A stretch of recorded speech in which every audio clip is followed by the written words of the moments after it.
আপনার পাশের দেশ, এখান থেকে 2 কিলোমিটার 5 কিলোমিটার পরে ভারত।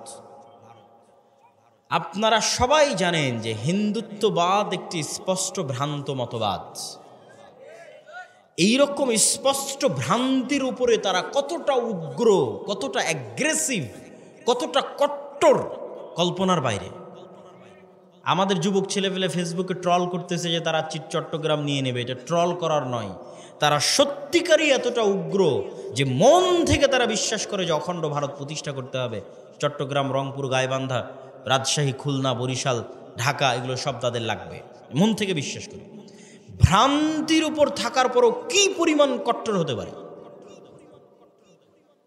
গুজরাতের কসাই 2002 সালে হাজারো মুসলমানের রক্ত যার হাতে রঞ্জিত, তাকে পৃথিবীতে কেউ জঙ্গি সন্ত্রাসী বলে নিষিদ্ধ করতেছে না, সে বহাল তবিয়তে প্রধানমন্ত্রী। আর মুসলমানেরা কোথায় একজনকে গ্রেফতার করেছে, তাই সারাদিন সারা পৃথিবীকে বুঝাতে হচ্ছে আমরা খুব ভালো, আমরা সেকুলার, আমরা সংখ্যালঘুদের গুরু নিরাপত্তা দিই, ডট ডট বলতে বলতে মুখের ফেনা তুলে দিচ্ছে, তাও দুনিয়ার কেউ বিশ্বাস করে না। কেননা তারা বেশি সেকুলার, মুসলমানেরা বেশি সেকুলার। তাদের এক গালে যদি আপনি মারেন, তাহলে এরা আর এক গাল পেতে দিয়ে বলবে এই গালটা তো মেরে নাও। কিন্তু আপনি যান ইসরায়েলে, ইসরায়েল গত 24 ঘন্টায় সিরিয়ার 500টা অস্ত্রাগার, গবেষণাগারে হামলা করেছে। ইসরায়েল কাউকে জিজ্ঞেস করেছে যে আমি হামলা করতেছি সিরিয়াতে, আমাকে অনুমতি দাও?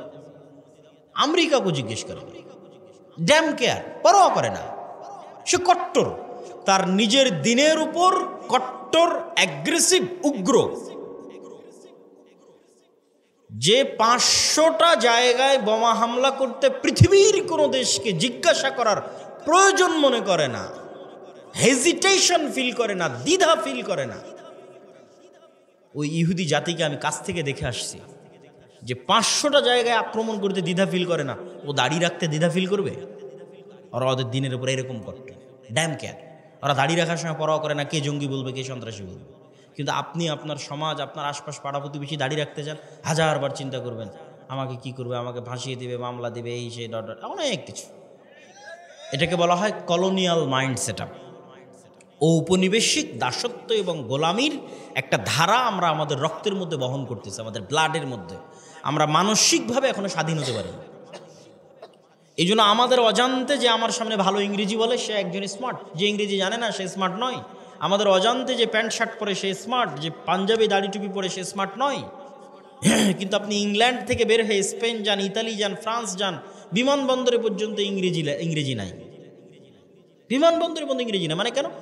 ওরা জাতিগতভাবে আমাদের চেয়ে মানসিকভাবে স্বাধীন। সে পরোয়া করে না কেন আমি ইংরেজি শিখব, তাকে আমার ফরাসি ভাষা শিখতে হবে। এইরকম মানসিকভাবে তারা উগ্র এবং স্বাধীন।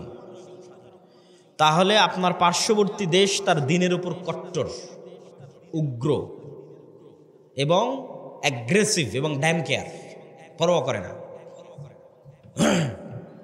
তারপরে ইসরায়েল তার নিজের দিনের উপর কট্টর, অ্যাগ্রেসিভ, পৃথিবীর কাউকে পরোয়া করে না। অসংখ্য খ্রিস্টান কান্ট্রি, তাদের ওই সমস্ত দল ক্ষমতায় আসতেছে যারা ডানপন্থী কট্টর।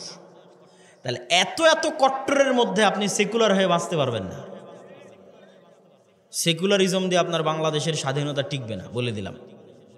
কেননা আপনাকে শুধু কম্প্রোমাইজই করতে হবে, আপনাকে কেউ বিশ্বাস করবে না। আপনিও যদি বাঁচতে চান, বাংলাদেশের স্বাধীনতাকে রক্ষা করতে চান, আপনাকেও আপনার দিনের উপর ড্যাম কেয়ার হতে হবে। আমি আল্লাহর নবীর সুন্নাতের অনুসরণ করি, কোরআন এবং হাদিসের আইন বাংলাদেশে বাস্তবায়ন করি, কার কি করার আছে করে নাও। যখন এরকম ড্যাম কেয়ার হবেন, বাংলাদেশ স্বাধীন, একদিনে স্বাধীন, 24 ঘন্টায় স্বাধীন। এবং এই স্বাধীনতা চিরস্থায়ী, স্থায়ী স্বাধীনতা। আপনাকে তেলাতে হবে না, তেল দিতে হবে না, কম্প্রোমাইজ করতে হবে না, বুঝাতে হবে না, প্রেস ব্রিফিং করতে হবে না, একদিনে স্বাধীন হয়ে যাবে। এবং আপনারাও যদি আপনাদের ব্যক্তি জীবনে প্র্যাকটিস করেন, ইহুদিদের দেখে শিখেন, তারা অভিশপ্ত। আল্লাহ সুবহানাহু ওয়া তাআলা বলেছেন তারা অভিশপ্ত। কোরআন মাজিদে আল্লাহ বলেছেন গায়রিল মাগদুবি আলাইহিম ওয়ালাদ-দালিন, এই ইহুদিরা অভিশপ্ত। কিন্তু আপনি ভয়ঙ্করভাবে আশ্চর্য হবেন, তারা একটা অভিশপ্ত জাতি হওয়ার পরেও সারা পৃথিবীর মানুষকে ইহুদিরা শিখালো ছেলে হোক মেয়ে হোক দুটি সন্তানই যথেষ্ট। আপনি আমাকে একটা ইহুদি ফ্যামিলি বের করে দিবেন যার একটাই সন্তান অথবা দুটোই সন্তান। প্রত্যেকটা ইহুদি ফ্যামিলির 4টা 5টা 6টা 7টা করে সন্তান। এই জন্য ছোট যে কারগুলো আছে এই কারগুলো তারা ইউজ করে না, তাদের জন্য বড় হাইজ গাড়ি নহা, যেটাতে 7-8টা সিট আছে সেই গাড়ি লাগবে, কেননা ফুল ফ্যামিলি যেতে হলে ওই ছোট কারে তো হবে না, এই জন্য বড় গাড়ি বেশি ইউজ করে। সারা পৃথিবীতে ইহুদিরা এই সুদি কারবার প্রচলন করে রেখেছে। কোনো ইহুদির সাথে সুদি লেনদেন করে না, অথচ সারা পৃথিবীর সুদি কারবারের কন্ট্রোল তাদের হাতে, কিন্তু ওরা নিজেরা কখনো সুদি কারবার লেনদেন করে না।